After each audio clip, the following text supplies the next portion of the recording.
Bom, seguinte, o ex-presidente Jair Bolsonaro divulgou os vídeos que Alexandre de Moraes proibiu de serem exibidos durante o interrogatório no STF na última terça-feira. Nos vídeos, Bolsonaro mostra autoridades como o ministro Flávio Dino e o presidente do PDT, Carlos Lupe, defendendo o voto impresso. Os vídeos mostram também Bolsonaro, ainda como presidente, defendendo a desobstrução de estradas pelos caminhoneiros e pedindo manifestações pacíficas.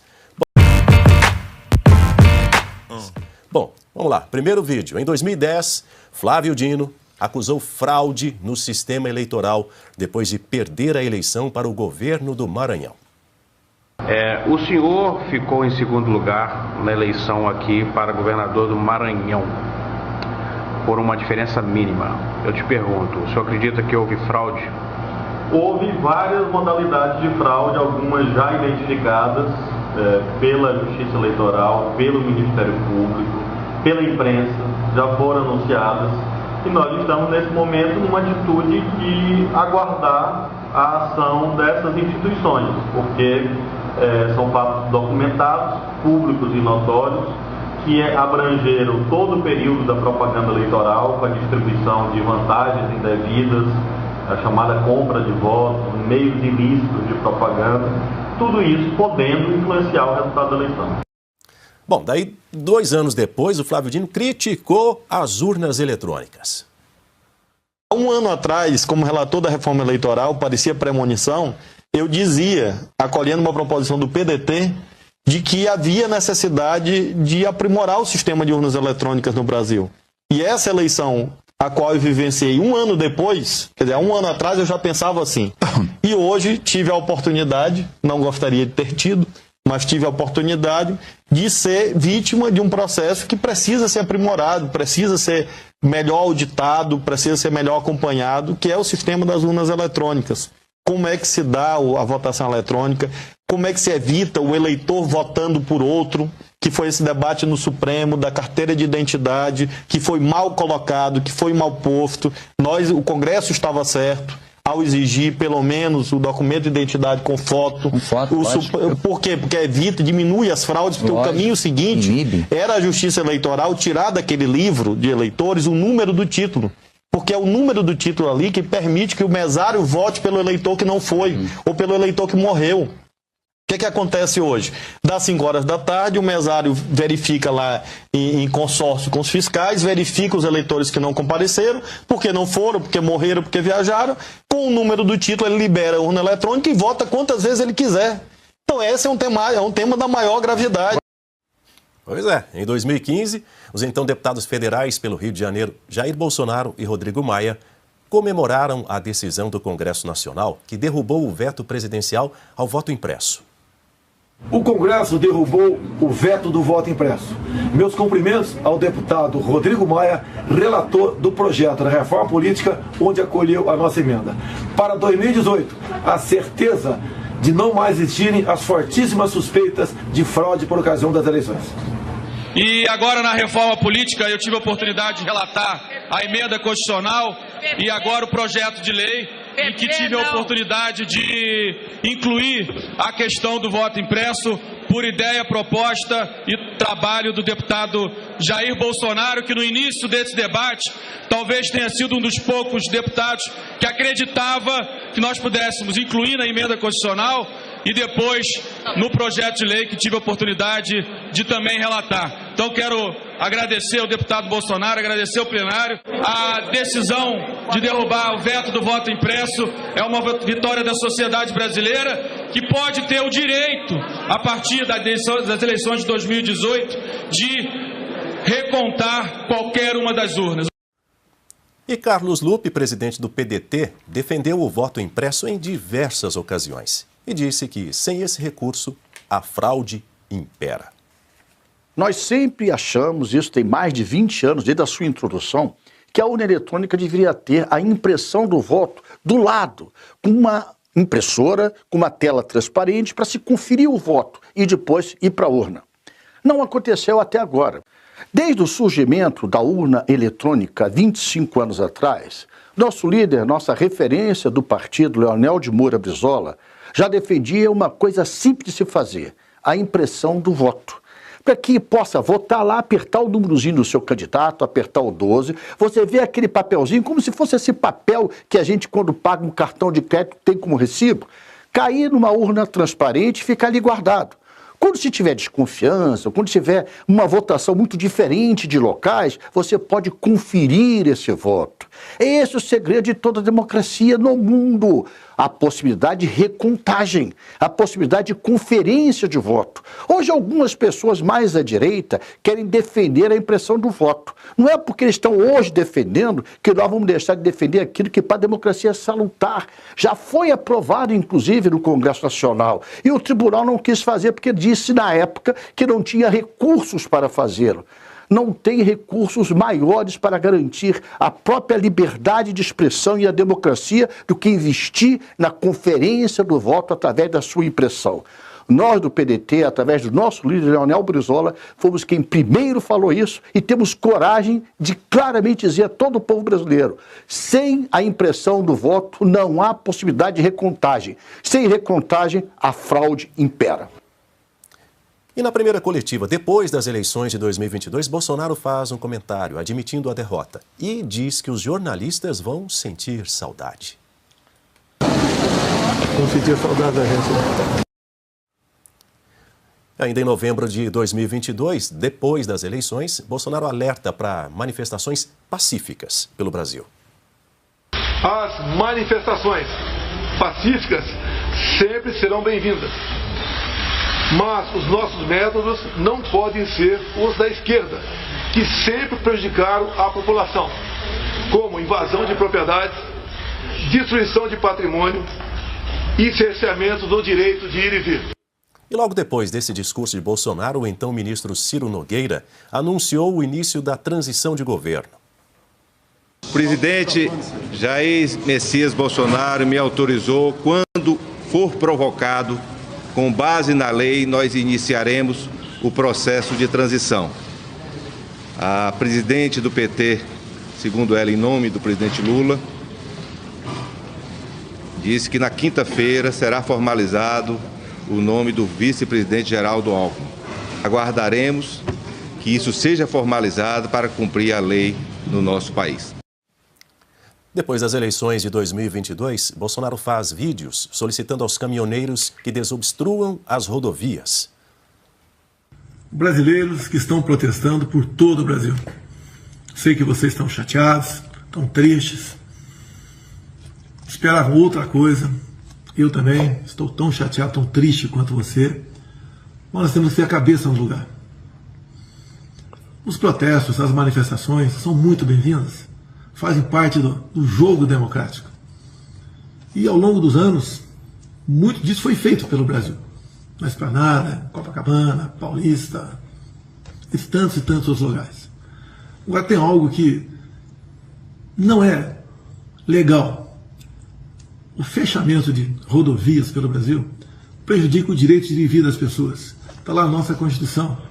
E nós sempre tivemos, dentro dessas 4 linhas, nós temos que respeitar o direito de outras pessoas que estão se movimentando, além de prejuízo à nossa economia. Eu quero fazer um apelo a você: desobstrua as rodovias. Isso daí não faz parte, no meu entender, dessas manifestações legítimas. Não vamos perder nós aqui essa nossa legitimidade. Em live no dia 30 de dezembro de 2022, Bolsonaro alerta aos seus seguidores para não irem para o confronto. Nós não queremos o confronto, nem estimulo ninguém a partir para o confronto. É a pior maneira de tentar resolver o assunto. E na mesma live de dezembro de 2022, Bolsonaro falou para os seus apoiadores: não vamos para o tudo ou nada. Não vamos achar que o mundo vai acabar dia 1º de janeiro. Vamos por tudo ou nada. Não.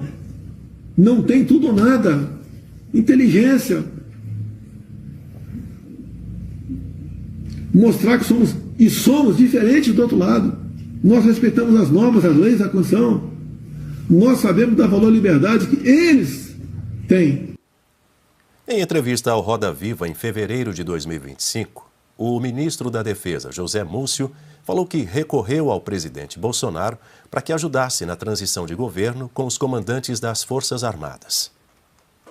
Aí vem a primeira dificuldade. A primeira dificuldade é que os comandantes não me recebiam. No dia 6 de dezembro, eu já estava trabalhando. Ele nos impulsou, eu acho que é a minha, Flávio Dino, e começamos a primeira dificuldade, ser recebido pelos comandantes. Foi quando eu recorri ao presidente Bolsonaro, que estava em Brasília. Foi meu colega de muitos anos, foi inclusive liderado, quando eu era líder do governo, lá no Congresso Nacional. Sempre tivemos uma relação muito boa. E eu fui falar com ele, disse, olha, eu sou o novo ministro da Defesa, eu queria que você me ajudasse a fazer uma transição tranquila, vai ser bom para o novo governo, vai ser bom para o seu governo que está terminando. Você conhece, eu não sou de conflito, de criar problema. Ele telefonou para os 3 comandantes. Pois é, depois dessa sequência de vídeos, eu vou abrir com o Silvio Navarro, porque o primeiro, começando ali pelo primeiro, Flávio Dino disse que houve várias modalidades de fraudes na eleição dele ao governo do estado do Maranhão. Mas é o Dino de 2010 que está falando isso. Dino tem razão, o de 2010? Pois é, Daniel, o que a gente nota é, pela régua do Supremo Tribunal Federal e do Tribunal Superior Eleitoral, isso se configuraria flagrante perpétuo. Aliás, foi até por meio do flagrante perpétuo, algo postado, publicado na internet e que tem uma cauda longa, que o deputado Daniel Silveira foi preso, continua preso, mas a primeira prisão dele foi justamente por conta de um vídeo publicado na internet. Partindo dessa premissa, hoje nós teríamos muita gente presa. O Flávio Dino, ministro do Supremo atualmente, à época era deputado federal pelo PCdoB, militante do Partido Comunista. O Carlos Lupe, que naquela época era presidente do PDT, hoje continua sendo presidente do PDT, entre outros. O presidente Jair Bolsonaro sempre foi um entusiasta dessa questão do voto impresso. Eu acho até o voto impresso um tanto quanto o voto auditável, a contagem pública de votos, acho que talvez seja a expressão correta. Pois bem, isso sempre aconteceu. Vejam vocês que tem imagens, tem vídeos. E o que o presidente Bolsonaro queria ao exibir esses vídeos, e foi negado o pedido pelo ministro Alexandre de Moraes durante a fase de interrogatório? Ele queria justamente mostrar que ele não era o único na história da política brasileira que já se manifestou em relação ao aprimoramento do sistema eleitoral brasileiro. Onde é que está escrito que é crime falar sobre, debater o sistema eleitoral? Em nenhum lugar. O presidente Jair Bolsonaro comentou, fez comentários numa reunião com embaixadores, era o presidente da República. Qual é o crime nisso? Portanto, se a lei valesse para todos, neste momento, por exemplo, o fato de estar inelegível, isso cairia por terra. É mais uma coisa que cai por terra. Acho que a expressão mais usada hoje aqui no programa, pelo menos por mim, foi cai por terra. Não, nada mais para em pé. Então, por isso, o ministro Alexandre de Moraes imediatamente vetou a exibição dos vídeos. Mas algumas coisas ficaram consignadas dentro dessa fase de processual, porque foi lido. Ele leu a fala do Flávio Dino, por exemplo. Estou citando só um, porque o Flávio Dino hoje usa toga. Vamos agora aguardar se o ministro Alexandre de Moraes vai simplesmente fingir que não leu. Mas os vídeos estão aí, né? A internet não perdoa. Piotr? A questão das urnas foi o que levou à inelegibilidade do presidente Bolsonaro no TSE. Acho que todo mundo se lembra do missão dada, missão cumprida do então ministro Benedito Gonçalves, ministro do TSE, acho que era o ministro relator, e ele bate, acho que nas costas do ministro Alexandre de Moraes, que presidia o TSE naquele momento. Bom, e resultou justamente na cassação. Se isso é cassação do Bolsonaro, a inelegibilidade do Bolsonaro, o que fazemos com todos os outros que citaram isso na tese do próprio Supremo, como lembrou o Silvio aqui, do flagrante perpétuo, uma atrocidade contra o direito. Mas, enfim, já que é essa regra que vale segundo o Supremo Tribunal Federal, faz-se o quê?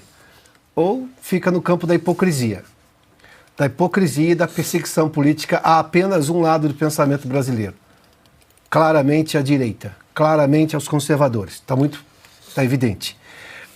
Mas, na sequência, todos os outros vídeos ali como já mencionou o Silvio, eu só vou me juntar a ele nesse momento, desmontam todo esse tempo perdido que nós estamos passando no país. O país tem prioridades, tem necessidades, e a gente está gastando tempo e dinheiro com um debate que não deveria sequer ter existido, mas que continua, nesse momento, sendo julgado no Supremo Tribunal Federal, e o político mais popular do país, hoje inelegível segundo a Corte de Justiça, o TSE, outra, digamos, jabuticaba brasileira. Os vídeos são muito claros. Só uma menção, os vídeos não são proibidos, eles não foram permitidos pelo ministro Alexandre de Moraes naquele momento da instrução. Mas podem ser utilizados pela defesa sim, será um absurdo se o ministro Alexandre de Moraes se negar no momento em que a defesa for fazer a sua manifestação final, no julgamento em si, em que o procurador se manifesta e as defesas também se manifestam. Ou seja, esses vídeos precisam ser mostrados. No mínimo, expõe a hipocrisia. E como eu disse, todo mundo, no mundo inteiro, vai entender português, porque tem tradutor para tudo quanto é lado agora, então o mundo inteiro vai saber o que está acontecendo, inclusive essa hipocrisia toda. E pegando o gancho no que o Piotr disse, a defesa do Bolsonaro havia solicitado apresentar, exibir esses vídeos com o objetivo de contextualizar as falas do Jair Bolsonaro para conseguir compará-las, inclusive, com declarações de outras figuras públicas, como a gente viu há pouco, o atual ministro do Supremo Tribunal Federal, mas que à época, em 2010, era candidato ao governo do estado do Maranhão, o Flávio Dino.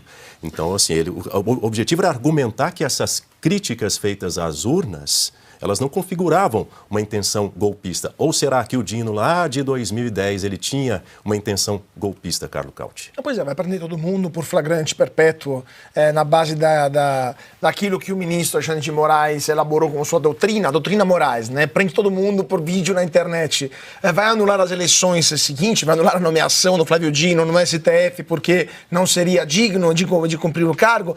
Do que estamos falando? Então, é claro que o ministro Alexandre de Moraes não quis que se mostrassem essas imagens para não ser constrangidos, né? Para que os ministros que estão prestes a condenar Bolsonaro, porque, como disse o próprio coronel Alcide, a sentença já está escrita. Só que ter uma sentença escrita com esse vexame dentro do prédio do Supremo, obviamente, seria algo inaceitável, né, para o ego do ministro Alexandre de Moraes e dos outros membros da primeira turma que, já sabemos, vai acabar condenando o Bolsonaro. Então, além de ter... Agora temos dois problemas para o ministro Alexandre de Moraes. Além de ter uma delação que não fica de pé nenhum minuto após essas informações que a Veja publicou, temos outro problema. Temos vídeos que acabam demolindo toda a empalcatura, toda a estrutura acusatória contra o ex-presidente Bolsonaro. Como que eles vão assinar essa condenação?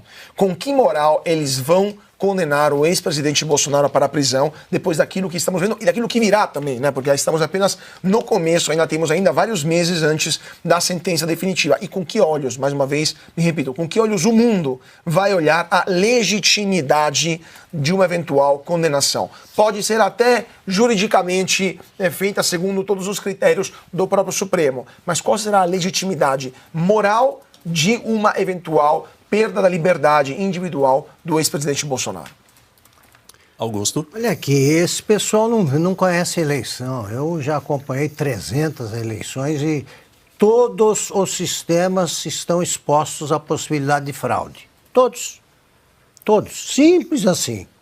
Se você usa as urnas eletrônicas, nada impede que numa sessão eleitoral em que só estão presentes, em que não está presente nenhum representante de um candidato, os mesários, eles aproveitam o final, o brasileiro não corre para votar. Faltam 15 minutos para o fim, pode usar aquilo ali e votar em nome dos ausentes e fraudar o resultado. Muito simples. Você quer saber onde acontece isso? É quando a curva da abstenção, que ela é uma linha reta. Ela cai ou ela sobe no mesmo lugar, e isso acontece. Então, com papel, você consegue fazer isso. com urna eletrônica, e os ministros agem como se eles tivessem descoberto a coisa perfeita. A tecnologia não para de avançar, mas não pode mexer na urna eletrônica.